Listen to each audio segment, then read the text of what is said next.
এই বিড়ালটার বয়স কিন্তু 4 বছর। 4 বছর হয়ে গেছে এর বয়স। আজ থেকে অনেক বছর আগে 2022 সালের দিকে জন্ম হয়েছিল। তখন থেকে আমাদের কাছেই আছে, কিন্তু বড় হয়ে অনেকটা পাজি হয়ে গেছে।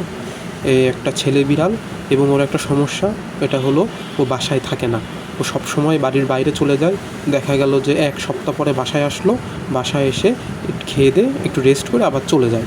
মানে বাইরে গেলে কি হয়, যখন ওর অনেক ক্ষুধা লাগছে, কোথাও কোনো খাবার পাচ্ছে না, তখন হলো বাসার কথা মনে পড়ে। তখন হলো বাসায় আসে, বাসায় এসে একটু খাবার খায়, আমাদের কাছ থেকে একটু আদর খায়, এরপরে ওর রাস্তায় চলে যায়।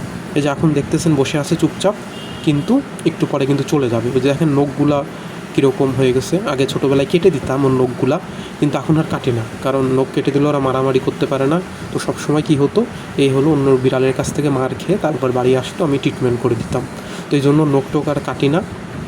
দেখতেই পাচ্ছেন অনেকটা নোংরা দেখা যাচ্ছে, থাকবেই তো, কারণ সবসময় বাইরে ঘুরে বেড়ায়, বাসায় তেমন একটা আসেই না। তো ওকে আমরা সবাই